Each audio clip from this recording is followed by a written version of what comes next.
Welcome once again to the small but beautiful town of San Nicolas that is located at the eastern part of Pangasinan. So ngayon naman po ay pupuntahan po natin ang tinatawag na Eco-Tourism Park. Hello guys! Magandang araw at magandang buhay po sa inyong lahat. Sa ngayon po ay nandito po tayo sa Agpay Eco-Tourism Park. Ito po ay matatagpaan po dito sa Barangay San Felipe, San Nicolas, Pangasinan. Yung mga finished product po.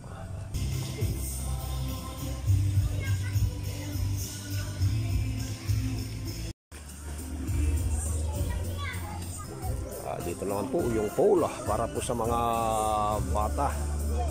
Iwas po sa disgrasya. The whole day ay 450 po, kompleto na po yan. May lamisan at may upuan, pwede ka na rin pong humiga.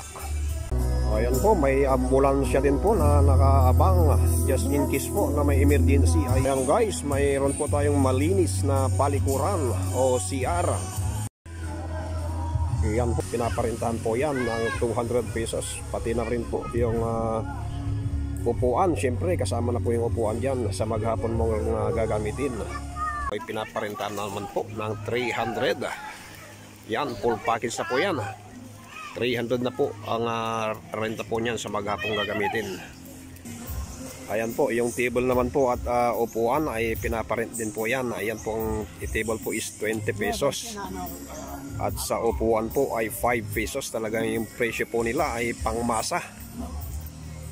Ayan po, kagandahan po nito ay pwede mo po siyang ilipat-lipat kung saan mo gustong pumisto sapagkat marami pong pwede nating paliguan dito sa Agpay. Pwede ka po sa swimming pool o pwede ka rin po sa mismong ilog.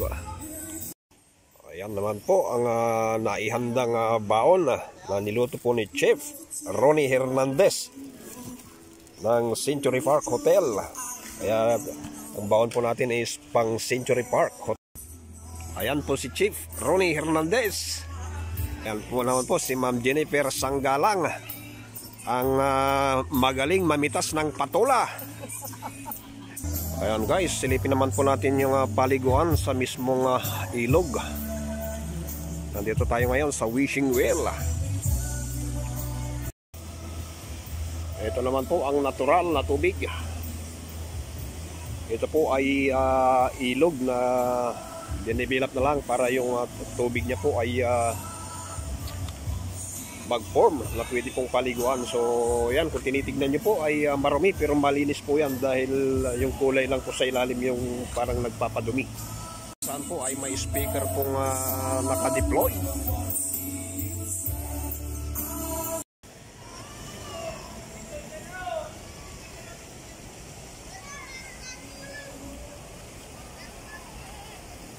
So ito na po yung mga batang ngayon lang isinilang pero mayroon pa po silang lalangoyan.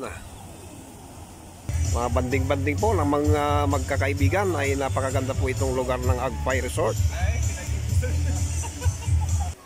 This is why the call is Eco Farm.